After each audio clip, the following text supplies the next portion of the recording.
Are you ready for the country? Because it's time to go. Hey everyone, welcome to another episode of KU Sports Extra. I'm Matt Tait. This here is Neil Young, disguised as Tom Keegan. Tom, Neil, your birthday's coming up. What about 65, 64 days. 64 days. Yep, November 12th, Neil Young turns 70. And on my Facebook page, I've been counting down backwards, starting with 70. For those that aren't Facebook friends with you, how liberal are you with your, I guess, your process of screening friend requests? I mean, if these people want to see the rest of that list, are they going to have a chance if they just throw a request your way? Yeah, if they're people who use their real names on Facebook. Very important.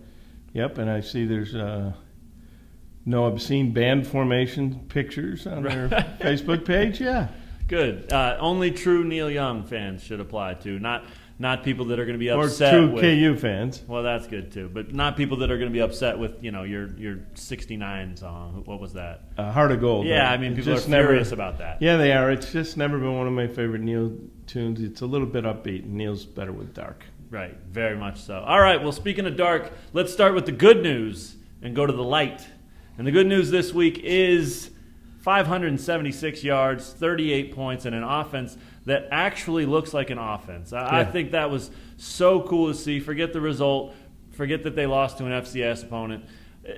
That offense looked really, really sharp. It looked like an offense that not only could produce, but I think it looks like an offense that can be sustained. Would you agree with that? I do. Obviously, it's going to get harder as the opposition gets harder. But right. And beyond that, it was entertaining. And David Beatty talked about how they have an offensive identity, which they showed from game one, which is cool. Cozart was better, no question, a lot better. Kinner's a terrific running back.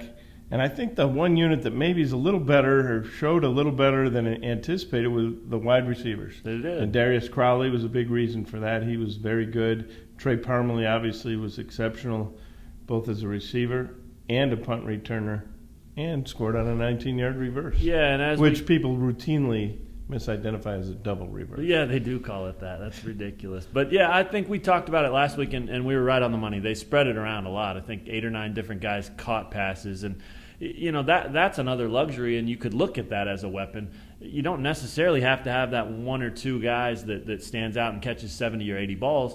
You can piece it together this way, too. And I think if these guys continue to battle and continue to play like they are, that's exactly what you'll see. I don't know that you'll see I believe it was 10. I believe it was 10 different receivers, if I'm not mistaken. Perfect. And that's what they've talked about. They've talked about that all offseason. You know, they will routinely play 8 or 9 receivers and get them all involved.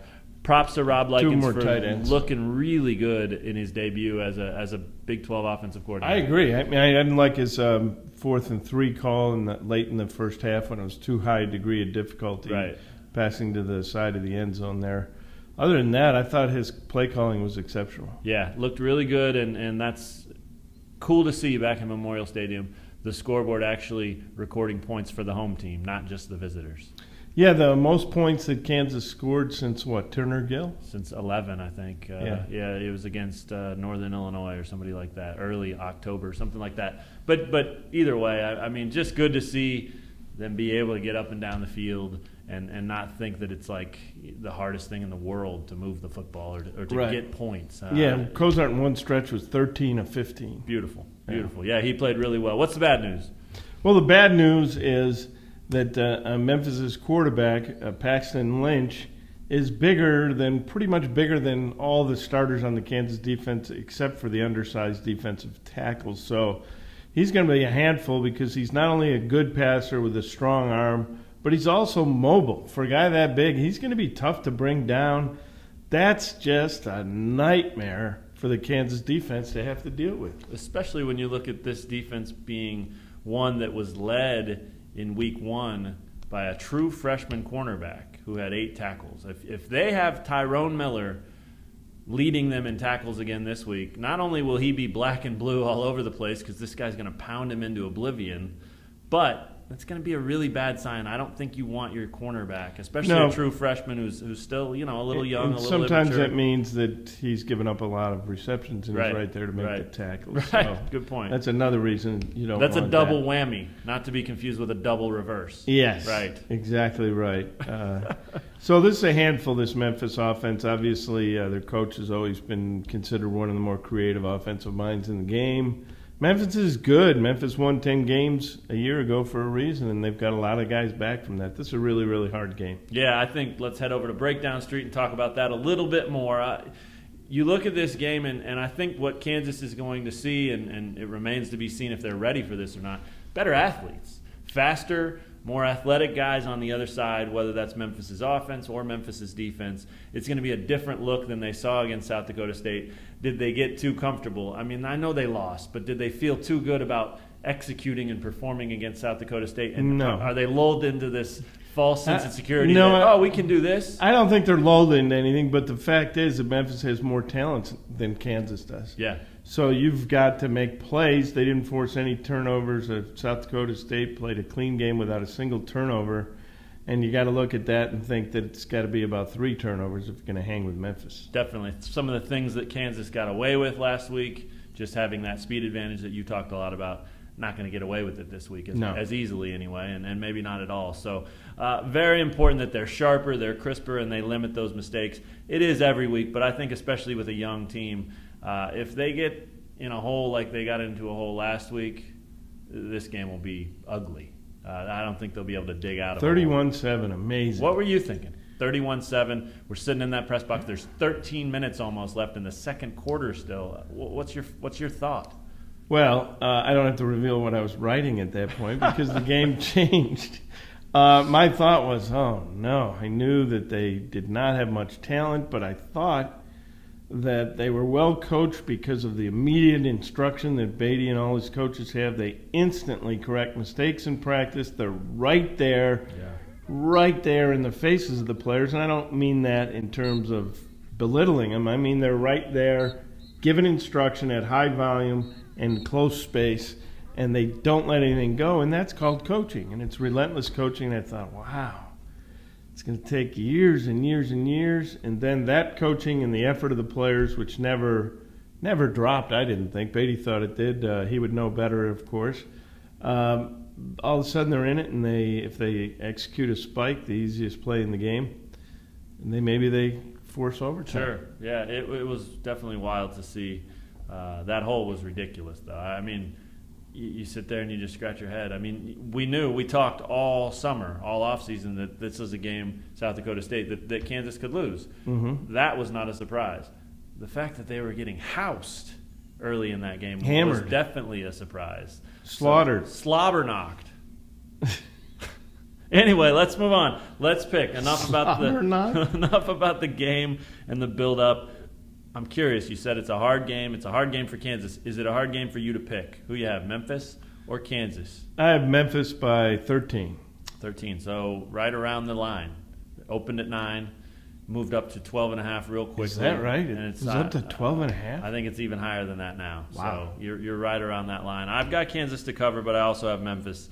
35-24 is the score I've got. I think they'll bring down the points just because we talked about it. I don't think they can get to 38 against this kind of team and these kind of athletes, and I think they'll still struggle until we see better effort on defense and certainly better effort in the tackling department. And that wasn't even, you brought up the point that wasn't even an issue of the defense having to be out there so much. It was the first quarter. Right. It was right off the bat that the tackling was bad. Yeah, that was weird. I didn't expect that. I thought they'd be a lot more buttoned up than that. 22 guys made their debuts in that game, a lot of young guys, a lot of guys that hadn't played at this level. Maybe that's a reason. That goes this week, and then if they do it again, you can't throw that in as an excuse anymore. Then it's just a problem. But we'll let them see, and I think the coaches are the same thing. They're going to let them see if maybe that was just week 1 jitters, a bunch of young guys. Yeah, right. Yeah. They do not have a choice. Who do you like to play well in this one? The primetime pick, which, if you didn't sign up last week, you should jump on to KUsports.com/football picks and join our Checkers prediction contest. You can battle against us and see our unbelievable picks. I think we both picked Kansas to win last week, so if you're nervous, don't be. You've got a very good shot to kind of put us in our place and at least pass us in the standings. Even if you're late, jump in. KUsports.com/football picks, brought to you by Checkers. Who's your Kansas Memphis pick?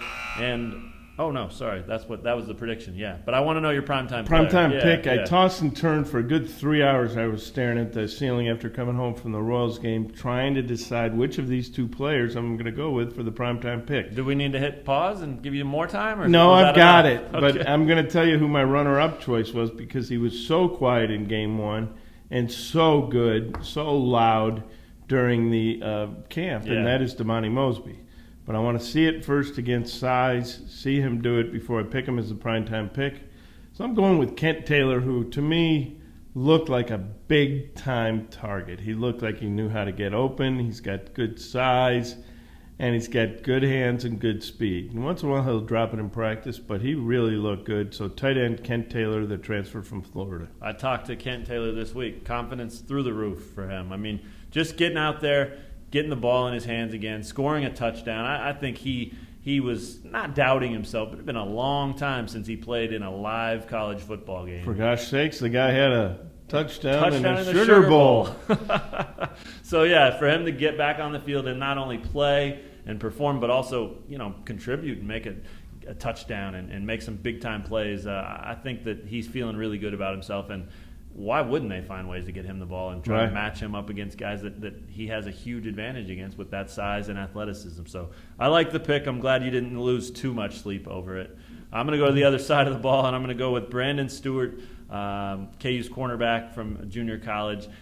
Pretty quiet last week. Didn't really do much at all. I think that was him adjusting to the game. He was really, if you go back to the spring and then throughout camp, he was KU's best cornerback, and I think it's time for him to show up now that he got the speed under his belt and he figures out how the game is played and what it takes. I think you should look for him to make a couple of plays in the passing game, especially against this offense that is going to take. In order to defend it, you've got to have some guys that have played some football. It's going to be hard for those young guys, and he hasn't played a ton of Big 12 football or anything like that, but he's an older guy. He's experienced, So I think Brandon Stewart, up the tackles, he only had 3 last week, and maybe make a play or 2 in the passing game that's pretty significant. A pick, a couple of pass breakups, whatever it is, I like Brandon Stewart this week. Tom likes Kent Taylor with Damani Mosby in parentheses. Such a tiny defense. Yeah. It really, we saw that in practice, and we saw some speed with it, but I don't think we knew it was that small until you see it against another offense. And South Dakota State had some size. Yeah.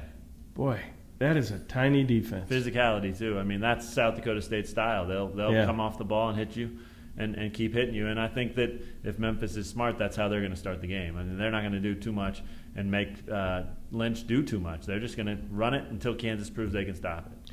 As guys who hang out in bars and talk about their stardom of freshman football years in high school like to say, got to hit them in the mouth right off the bat. Hit them in the mouth.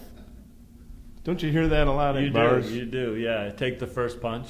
Yeah. And then, hey, but we got back up and we kept swinging. Those are good, too. Anyway, let's finish it off. That's a perfect segue. The most obnoxious man in sports this week.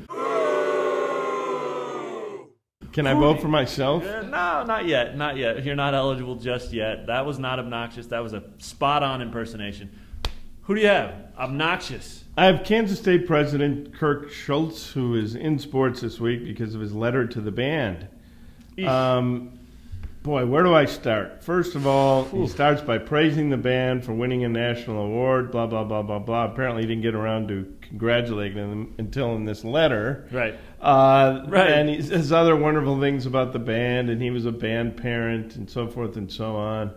Then he gets into he's imposing sanctions, but it's only because the Big 12 commissioner thinks that the formation wasn't wonderful. The USS Starship Enterprise, blah, blah, blah. Look, if you're not sorry, don't apologize. Right. And if you are sorry, or if you think that something was wrong that needs sanctions, don't blame it on the Big 12. But if you don't think you did anything wrong, don't apologize. And if you don't think you did anything wrong, Wait for the Big 12 to sanction you. Same thing, right? You know, I mean, so the sanctions would have been tougher. So what? At least you would be consistent with your statement that you don't think there was anything wrong with a Jayhawk. I don't even want to. Yeah, I don't want to use the word. You know. No, you shouldn't. No. Don't use any words. In fact. Yeah, two words, one word, whatever. Right. Not going to use them. We all know what happened, and if you don't, wow. If you don't know what happened with the K-State band, and yet you're watching this, I'm dumbfounded. We've done a poor job. Yeah, I'm dumbfounded. Hopefully Benton A. Smith behind the camera is taking care of that as we speak. He's a whiz-bang. Speaking of Royals games. Yeah, speaking of Royals games. Anyway, I will jump, and I'll stay with the NFL for the second week in a row. I got to go New England, man. There's such a mess with that New England Patriots organization, and Spygate, Deflategate. There was a fantastic article this week on ESPN.com. If you didn't read it, do yourself a favor. Carve out 40 minutes, sit down with it, and read it. It gets into every detail of the mess that started all the way back in Spygate and continues all the way through Deflategate, how Roger Goodell was involved, how Robert Kraft was involved, Bill Belichick, Charlie Weiss, some other guys that you haven't heard. There's a lot of anonymous quotes and sources from high-level officials on other teams that there's a real problem here with this whole cheating scandal and cheating culture that the Patriots have created. I don't know how Robert Kraft keeps his job. I think it's time for the league to get tough and find a way to force him out, a lot like the NBA owners did with Donald Sterling. I mean, that was no different. You know, that was a mess. They're tired of that guy being a part of their ownership group. Time to go. I don't know how Roger Goodell keeps his job either. There's another guy that needs to go, and I think they are looking hard at that. Because according to this report, Goodell was stomping on the tapes and destroying the tapes. Well, he was helping or he had cover people it up. do it. Yeah. I mean, it just the tie between these two is way too serious and nasty, and it forces you really to question every outcome or controversial moment in the NFL from here forward. I mean, you remember the Hail Mary, the Seattle against Green Bay game with the replacement officials when they ruled it a touchdown and it wasn't. One guy signaled it was. The Fail Mary, they call it. Well, was that rigged? Did the league office decide that? You have to question every single one of those. A penalty, an outcome. These things are all in question now if they don't fix this quickly. It's awful. It's very awful, and I think Bill Belichick should suffer too. I think he's the one that created this culture. Enough, man. I mean, you don't get, when you're a repeat offender and you get caught cheating over and over and over, something's got to happen, and it can't just be a fine. These guys are made of money. That stuff doesn't work. Bill Belichick, Mr. Charm.